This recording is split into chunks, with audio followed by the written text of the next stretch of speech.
I love Taylor Swift. Like, she was, back in high school, one of her songs was like top 25 on my iTunes most played.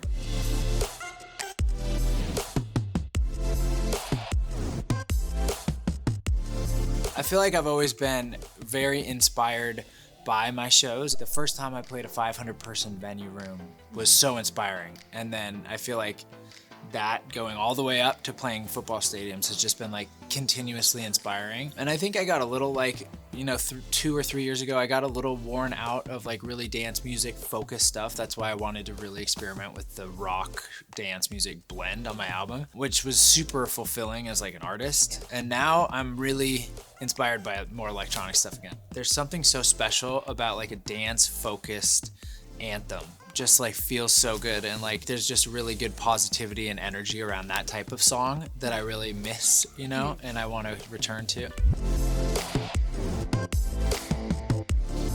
It was random, just like our teams randomly talked about AntiHero. My A&R Ryan was like, hey, what do you think about AntiHero? I was like, I love that song. He was like, remix? And I was like, yeah, I'm down. They sent me stems that night. I finished it in like 36 hours, and I sent it to him on like a Monday night, the after. They responded Tuesday night, hey, this is coming out tomorrow. Or like, it was crazy, yeah. I was like, okay, like, do you do whatever you want? I think her fans really enjoyed the remixes, like the remix for sure. And I think I did it because I mean, I love Taylor Swift. Like, she was, back in high school, one of her songs was like top 25 on my iTunes most played.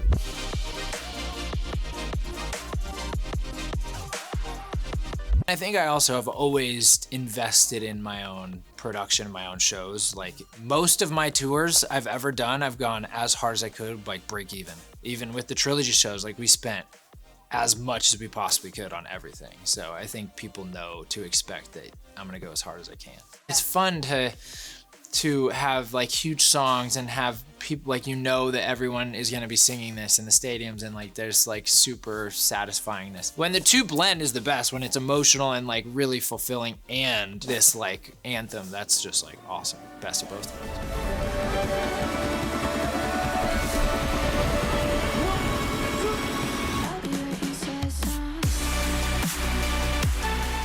I think a lot of electronic music is very much about the culture, and I appreciate that a lot. But I think when I sit down and write music, I do it as a sort of personal escape and personal like release. And I think that connects really intensely with listeners when they connect. Like, I think that's why a fan who's going through something or something like that, when they listen to that really personal, I think it just like bonds in a different way. I think it's always started out and continues to be majority extremely down-to-earth, open-minded individuals that have experienced some sort of emotional intenseness of some sort, whether that's personal, whether that's friends or family or anything that like had a serious impact on their lives and their emotional, like their trajectory in life. All my fans always tell me of some instance that, like, not the fandom, but the instance that sparked like the love for the music. This like helped me through this time, or like seriously, because you can, if you really fall in love with a song and you're listening to it all the time, like it can help you through some serious shit. It can just be your escape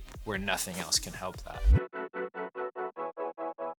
When I was living in Carbondale back in 2011, which is right outside Aspen, I was going to Adventure Club at Belly Up.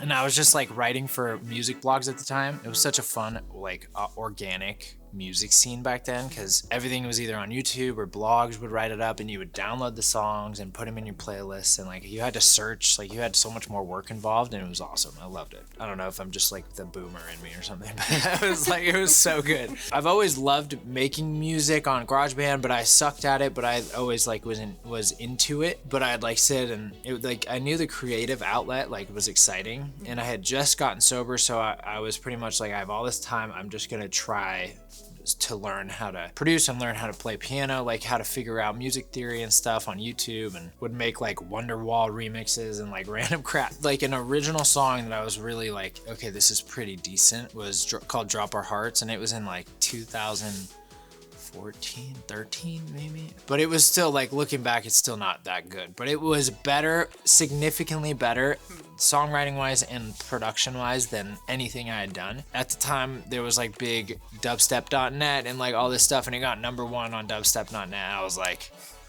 let's fucking go. Those little confidence builders are awesome. Like coming up, getting the like little bits of like adrenaline, and it was just so exciting. The more I pushed my music to people, to blogs and stuff, it would actually directly affect like the outcome, which was so cool. You had a personal hand in it.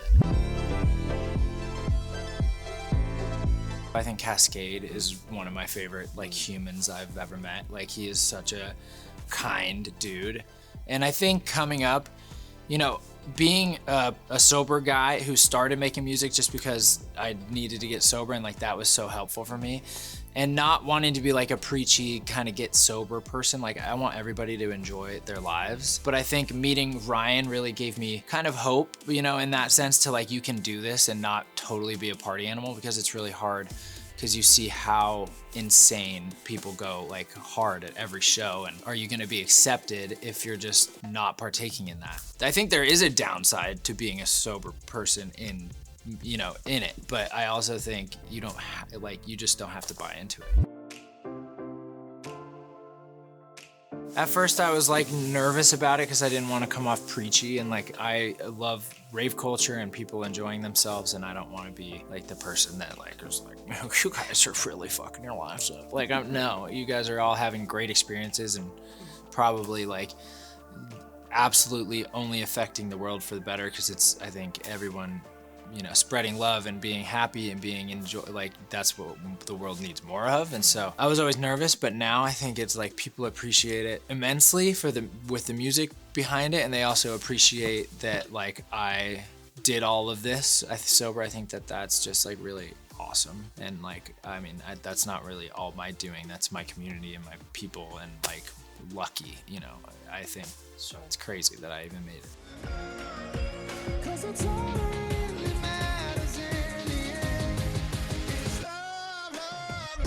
I love what I have, and the always being authentic and organic, and putting my fans first and making that musical connection with people is always I need to like stay, that's my purpose. I just want to make fun music. I don't think it gets bigger, but I just want to keep making people's lives fun, and like having a great like musically just be able to push some boundaries and bring some people's awareness to some really sick artists that are just like overlooked but should be absolutely massive because they're nuts. So that's kind of what I want.